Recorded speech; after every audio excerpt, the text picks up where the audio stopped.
Hello, everyone, and welcome to the second panel of the day that will discuss the main challenges of additive manufacturing in aerospace and how are they tackled.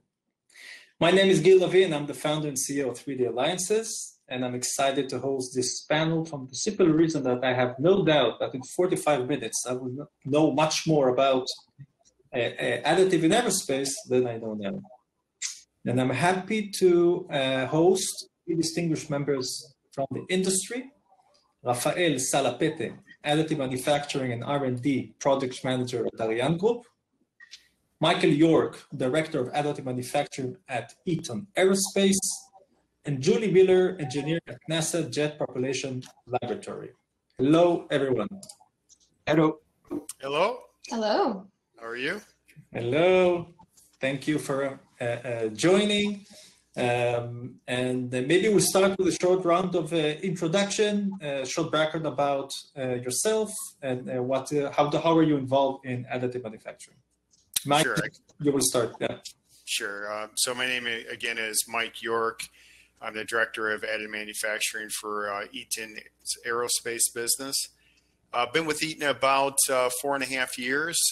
Excited about the talk in a minute about our journey and kind of where we've gone with additive and at least our perspective of some of the challenges, and hear from the other panelists as well. And, you know, we're here to share and to learn, as I think all of us are in AM and in this space, in this new and exciting technology. So happy to join. Welcome. Raphael?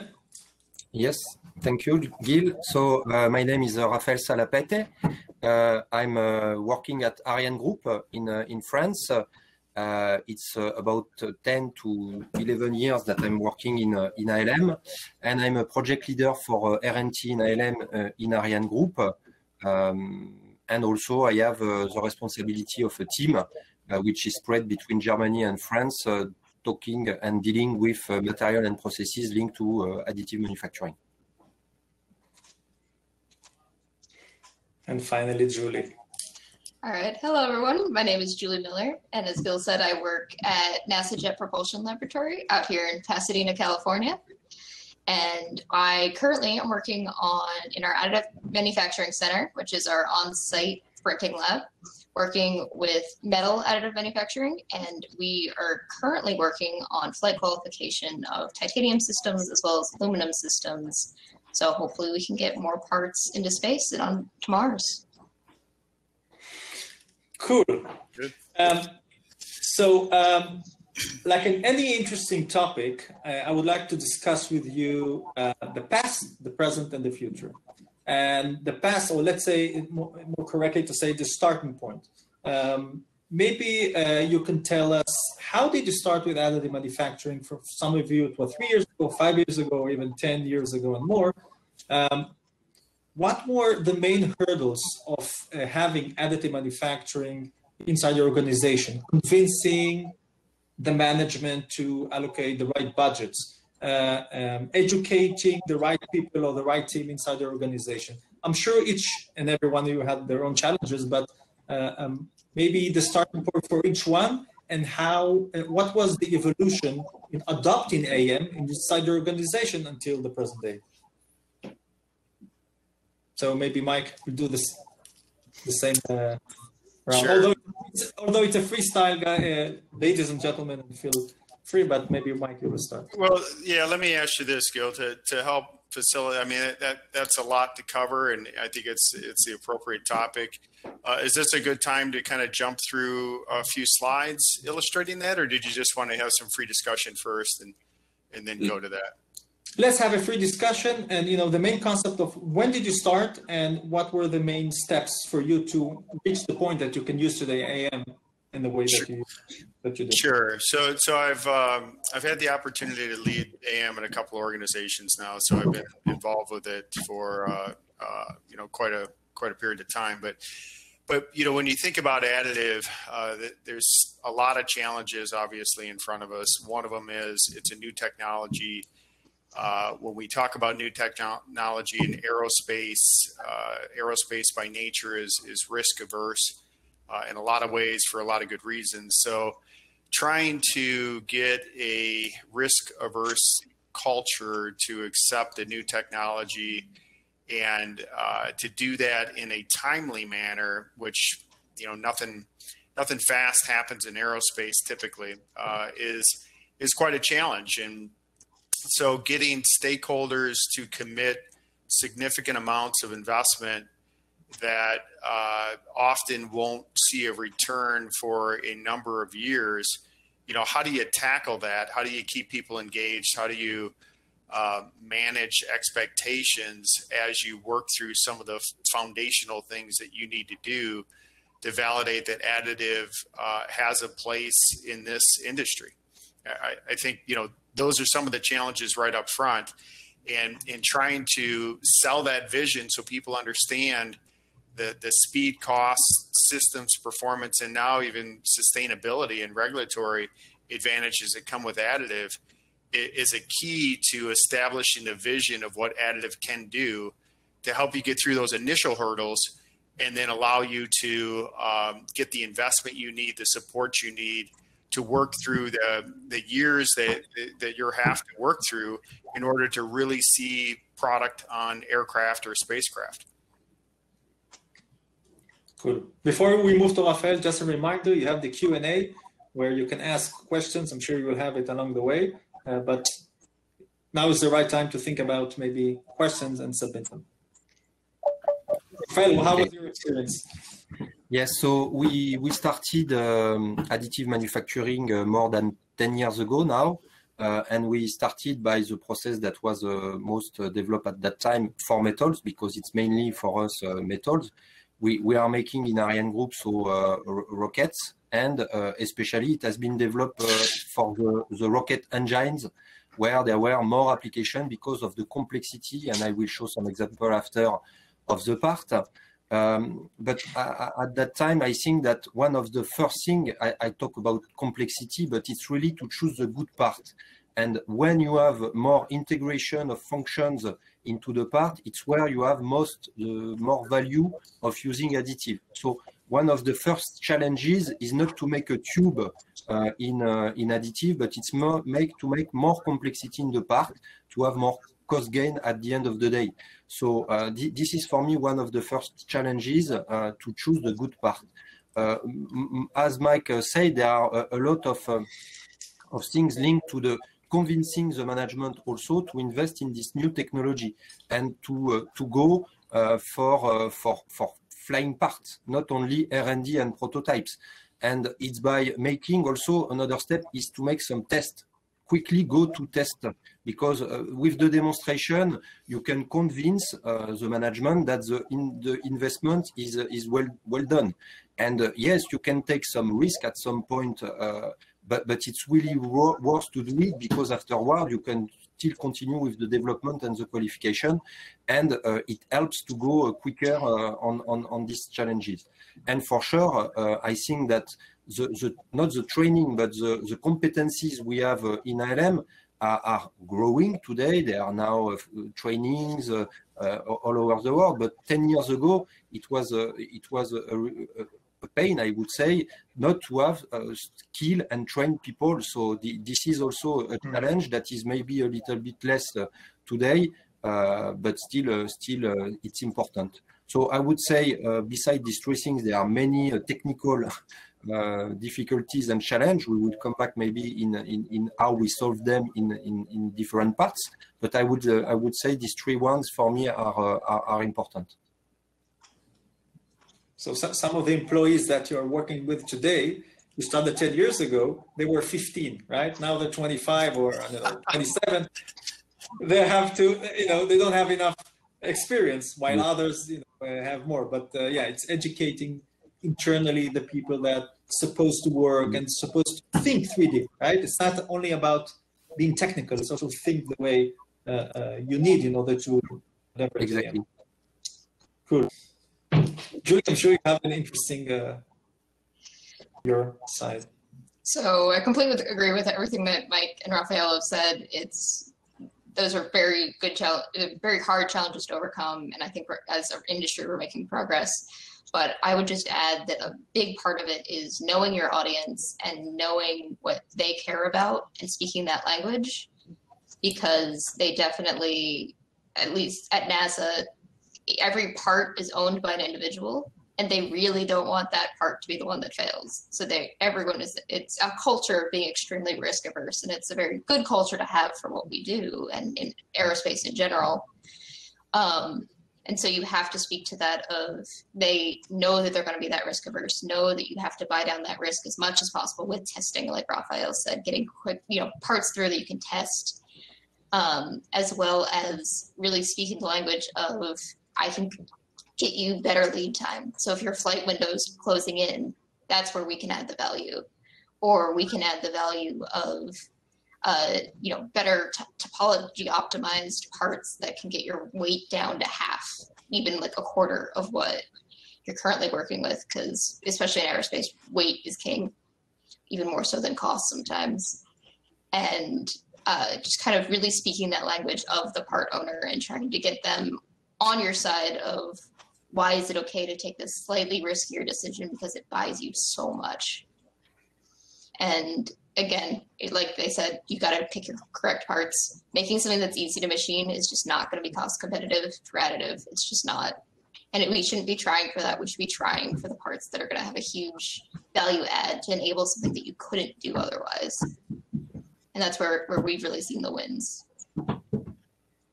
And specifically in your organization, so I was curious in NASA, was the demand for AM came from the top management or from the lower side of the engineers that need to design and to manufacture, or to have a part? So it's been a mix of both. So obviously our initial push was very much people who have been at JPL for now 10, 15 years, and it really saw this opportunity coming along and really pushed for it kind of from the R&D side. And that was really where we saw our first insertions of the technology was for prototypes, was in more the plastic side, 3D printing of how to just print a part, get it in designers' hands, really have that tactile response from it. But as we've progressed, and especially now that we have landed a few parts on Mars, we're getting a lot more pull from the designers, a lot more, we see what this technology can do now. We can, and start pushing for that. And it also depends on which manager you talk about. Some of them are bought in, some of them aren't. We're still working on that. Good. Okay, so each and every one of you had his own experience of having the AM inside the organization. So maybe we can move to the second part, which is the present. And you have some interesting slide with interesting pictures of parts and a nice story behind it.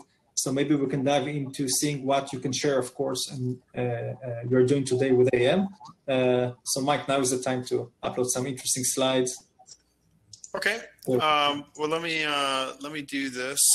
Figure out how to do this again. Application window. On the bottom, you have share.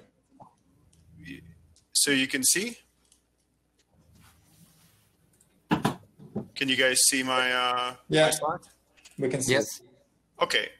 Trying to go to, there we go. All right. So first, I'll just kind of start with an overview of the journey that we've had in Eaton Aerospace. And it's really a story of going from a start group, and I'll explain that in a minute, but start to flight hardware awards in 2.5 years. So what I thought would be interesting, hopefully for the audience, is, how did we do that? Where did we focus? What was the emphasis? And it's really a story of trying to build core capability within Eaton's aerospace business in additive, deploying the technology and really focusing, and you're hearing me talk a lot about pilot projects. So I joined the Eaton Aerospace business in mid-2016. At that time, we established a focus team within aerospace. It really, their mission was to find additive applications in our product portfolio. And at the same time, we launched a Center of Excellence in Southfield, which was a small center that's grown since then. And we recognized pretty early on that you really had to overcome the material and process characterization and ID, targets pretty quickly. So 17 was really a year where we focused on accelerating those pilot projects. And again, I'll talk more about those in a minute, and some cold spray initiatives we took on. 2018, we saw our first commercial awards in commercial hardware and military. A couple of pictures there. On the left is a complex housing assembly that we changed from casting, investment casting, to printing. On the right is a much more simple component we had for commercial aircraft. And then we brought on some additional capability within our lab. And then 19 was a big year for us. The component, it was our second commercial award. That's a jet pump for an Airbus A330 that'll be entering into service this year. Exciting project for us. And then we installed some more additive hardware on a military aircraft. But I think what's important for the team to recognize is we had a kind of a concerted effort going back with some of the comments that panelists have made with training engineers. We trained 100 engineers that year, and we left 2019 with 225 team members working on additive projects. Now, the vast majority of those are part-time, certainly not all full-time, but the thinking there is this theme of having pilot projects deployed across your organization to drive, real hands-on experience, and they're cross-functional teams. I think is one of the keys to accelerate it within your business. So where are we at today? We have 6 components awarded for flight hardware. We've launched a 3rd Center of Excellence in our Charleston, South Carolina facility, and we have a U.S. Air Force approval for cold spray repair of aluminum housings.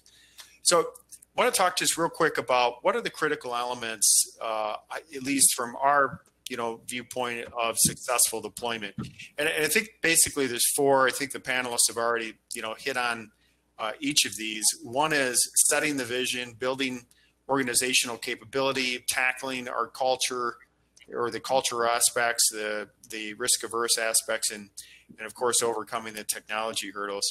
So when we think about, setting the vision, it goes back to what, Julie said about knowing your audience, making sure that you establish very clearly the need. What are, why do we need to do this? How will AM address that need? And then defining a deployment approach that people can understand and digest in milestones and goals that you're committing to the organization. And if you do that well, I think it'll help a lot with getting the support you need to really, drive it home.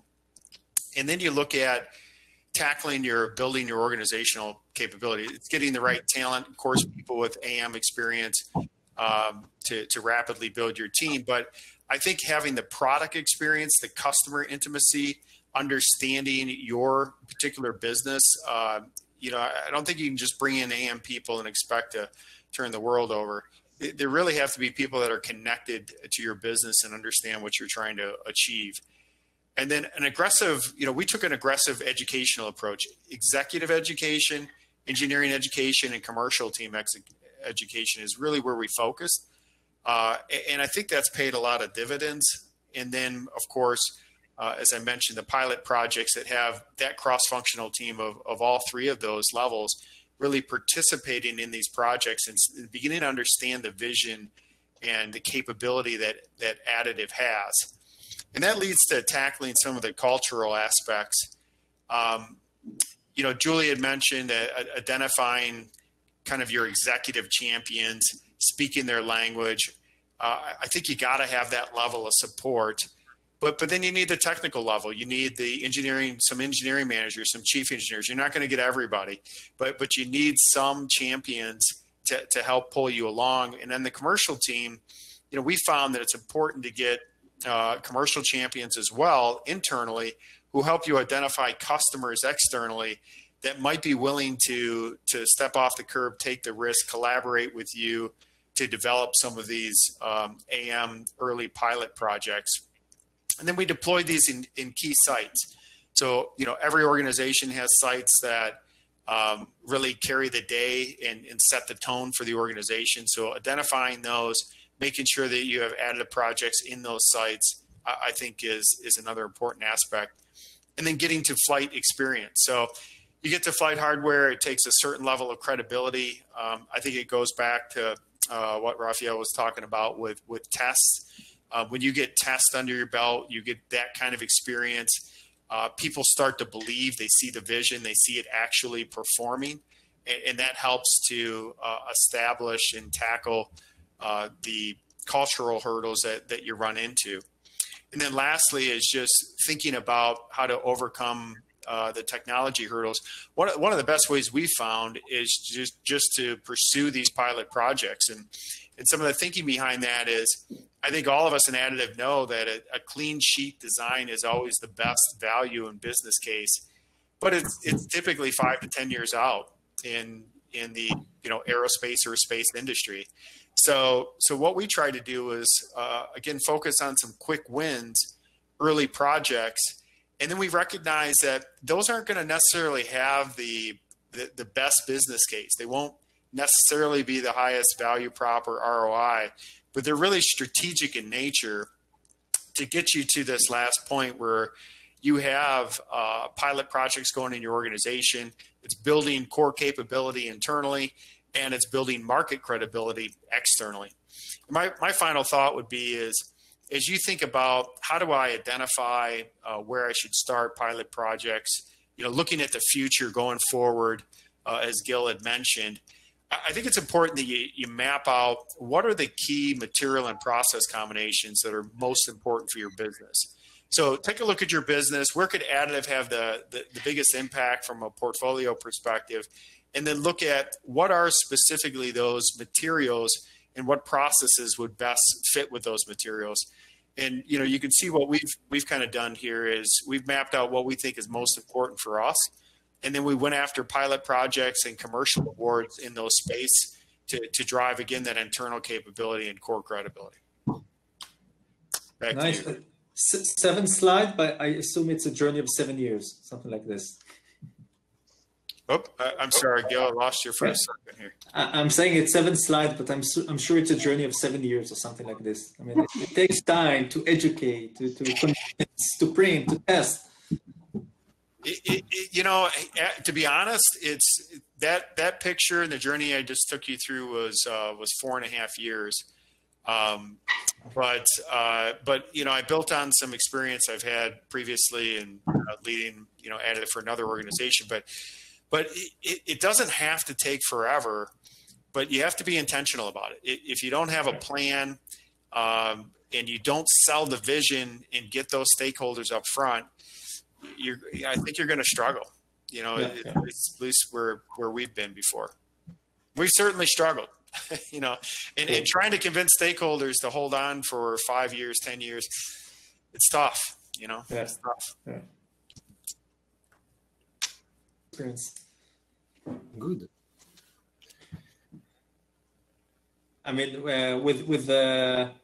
your current experience with AM, with applications, and you have some pictures of slides, pictures of parts. You're talking to Julie or to myself? No, to you. To you. Me. Okay. Yeah. So, how is your current journey? How is your current journey in AM? I will share also some slides. We have started in ArianeGroup some time ago, and we fly the first part, which is a Cardon Cross, in 2016. So it means that we started more or less in 2010-11, and today it is a part that is in Inconel 718, and the first effort was to make this part flown. And for this part, so we have today on Ariane 5, which is our current launcher, three applications, that have flown.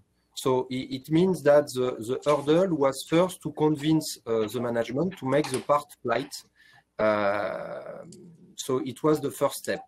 This part, what I wanted also to add before is that there is not only the part itself, but all the process to qualify, meaning that the part, after you cut it from the plate, it's not the end of the process of ALM. You have to take care also about all the future steps you have.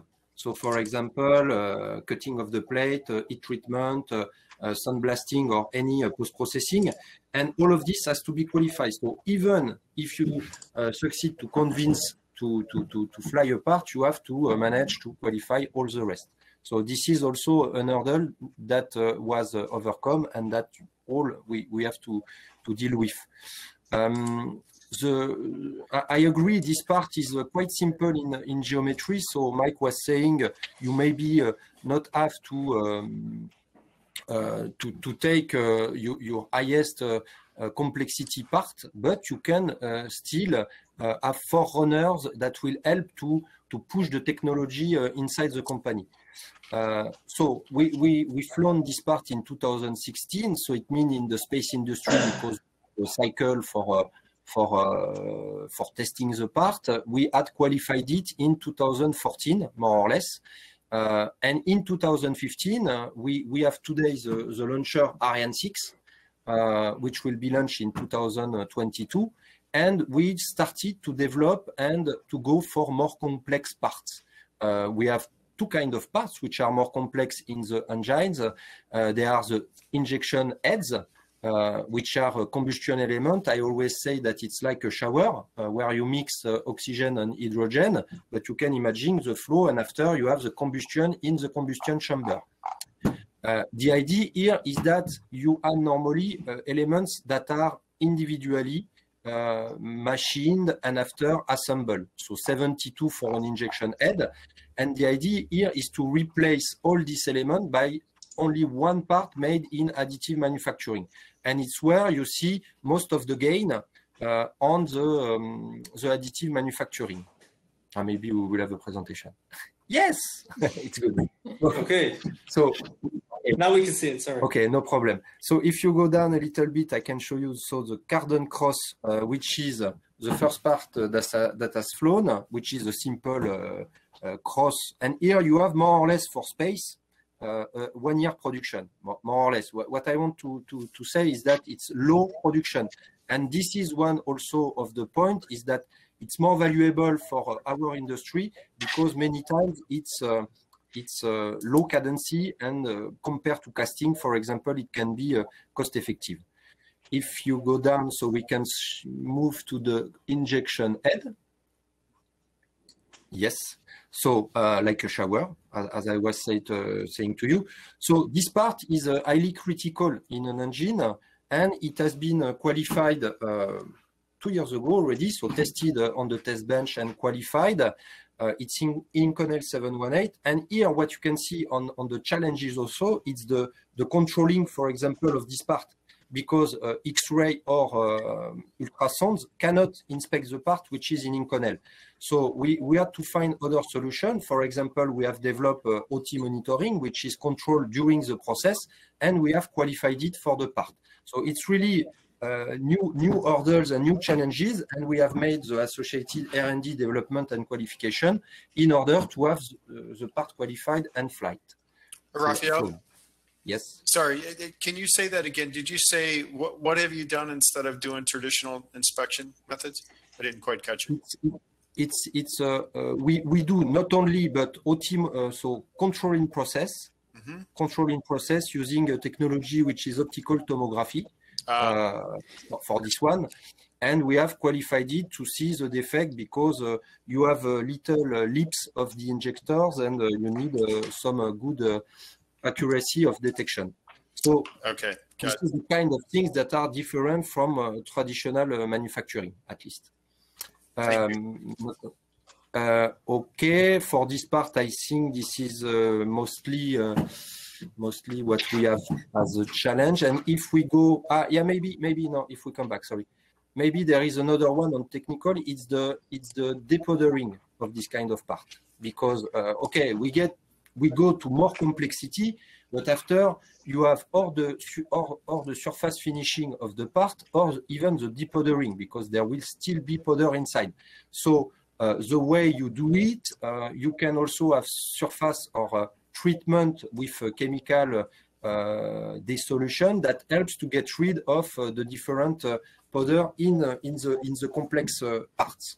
So this is things that comes with the additional complexity, but it's still interesting to go for the development of this technology, because you can gain money at the end of the day.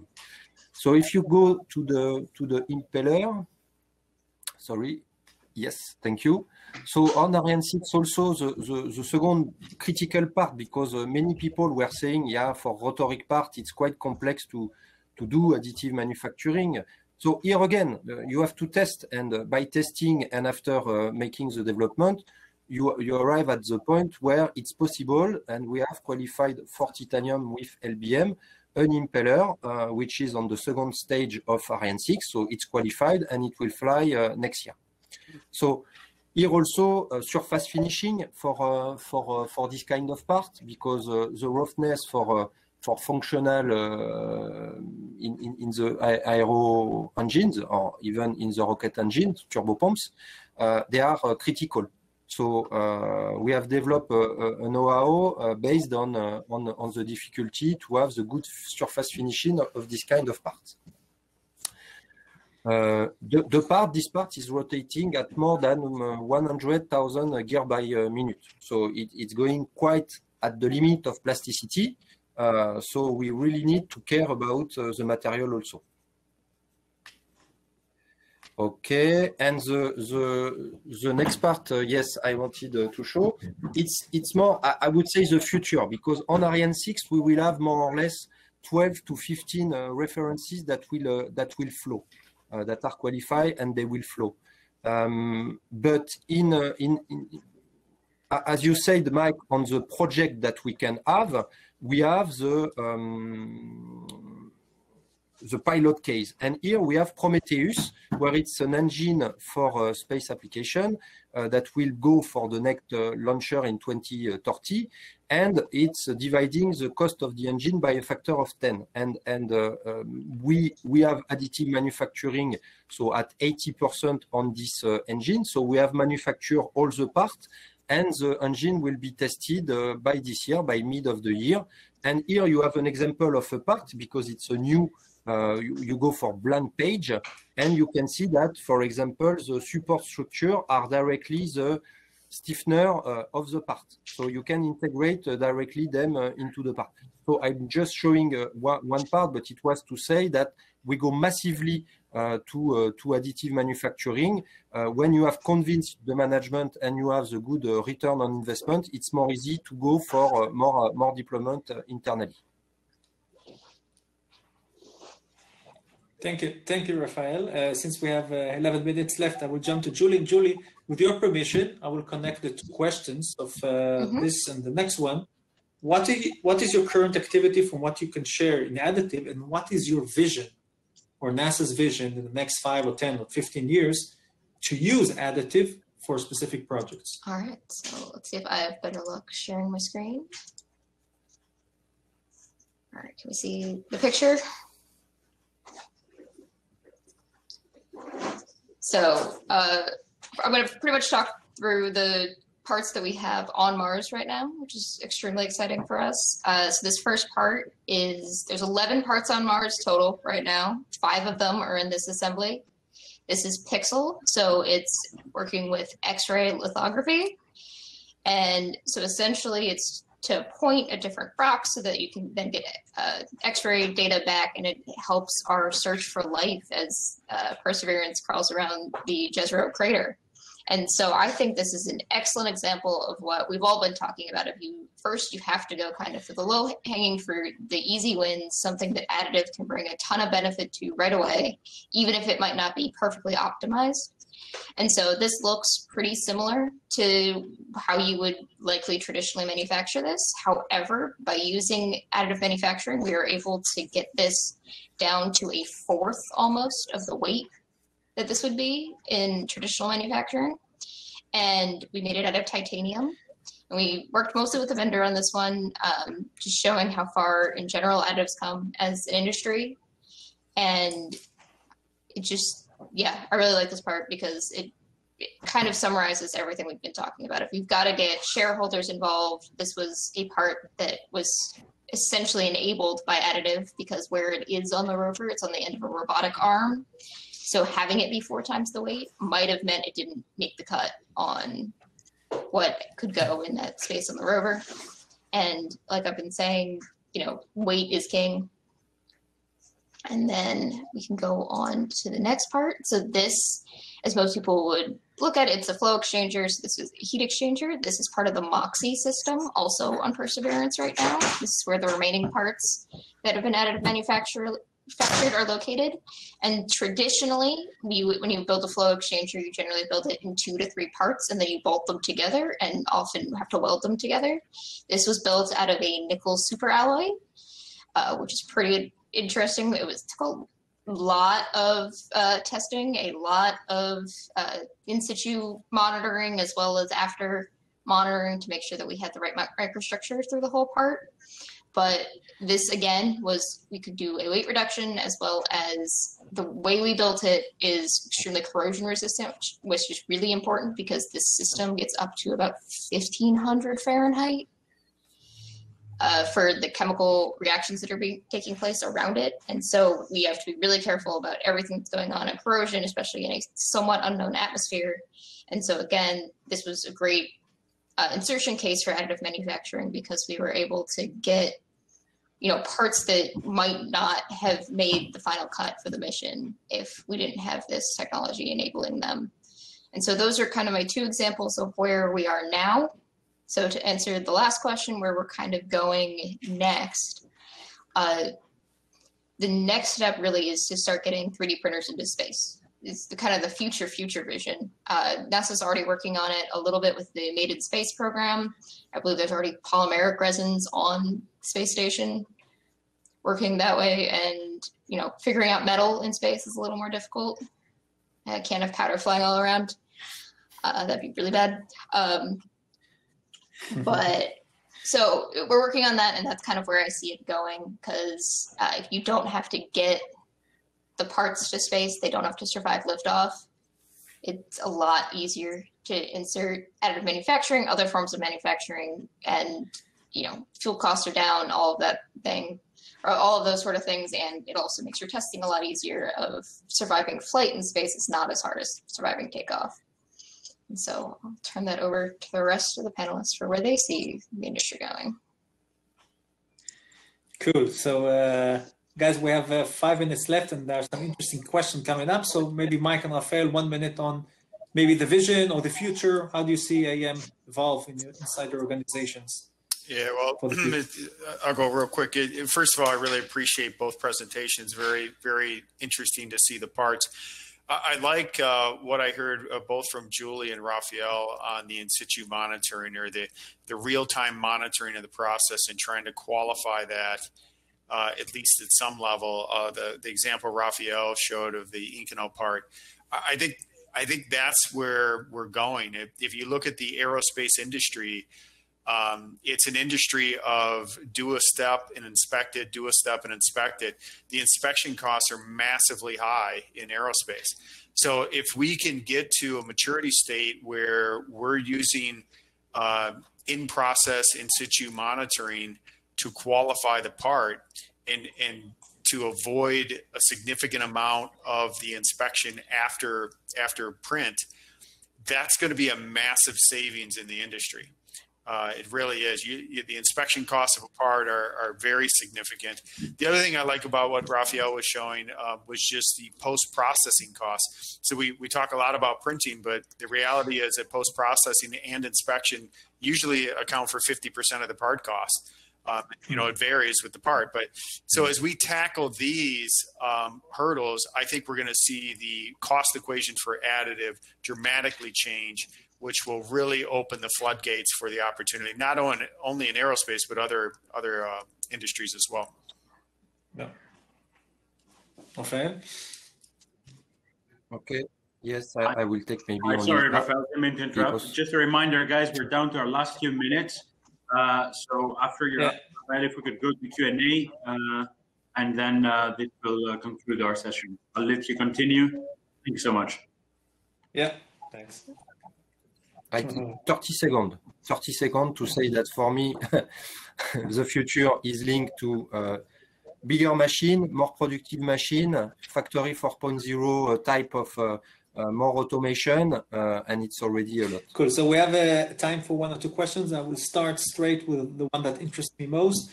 what is how promising is the use of high-performance polymers such as PEEK and Eaton, or PEI, in aerospace? Freestyle, feel free. There's a lot of application for it, particularly in the ducting portion. I'm sure there's more application than that, but in our particular business, absolutely, pneumatic ducting, replacing aluminum ducting for semi-low pressure and low temperature applications with polymers is, I think, a significant opportunity in the future. Okay, and maybe one more question. What are, specifically on metal additive manufacturing, what is the missing link in the chain of metal additive manufacturing today? And what is the most important challenges in metals? Specifically, maybe share your experience with the metal, or where do you see the main challenges as of today? I guess Raphael? I can go. Guess I can go first. I think the main missing link, at least from a designer's perspective, is more data. When you're competing against traditional manufacturing, we have decades of data for different alloy systems, whereas now, a lot of the high interest alloys that we're seeing come out now, we have a year, we have maybe an S basis, maybe like some people are getting up to B basis, A basis. And so I think the missing link is really just that extra qualification step that gives designers the reassurance that this will work. I think we're getting there. Yeah, I would say that maybe repeatability a little bit of the machine also, where we still discover quite a lot of problematics during the building. We know more and more how to treat them quickly, which is a good signal. But as Mike was saying, in full production with a lot of parts, it's not acceptable. So we can put some devices to control it, but it's still it is still to have to be improved. Cool. And maybe one more. How long will it take, according to you, for the additive to play a major role in companies like Ariane, Eaton, and NASA? I assume that they're asking specifically, not like having application like spare parts, etc., and more of end-use parts. But I think you already answered this with your presentation. I assume you have the part of prototyping, the simple prototyping, but you are aiming more, all three of you, to have end-use part, weight reduction, etc. That's the major benefit. So I saw the question and I answered myself because we're out of time. So thank you very much, all of you. It was a great pleasure talking to you. And yes, I know more about that. And I'm sure the 265 people that watched the presentation, the panel is also more knowledgeable about AM and aerospace. So thanks for the opportunity. We enjoyed it. I learned from both panelists as well, and appreciate the opportunity to meet you guys. Yeah, cool. Thank you very much. Thank you. Thank you. Goodbye. Thank you, Gil. Bye-bye. For the animation. Bye.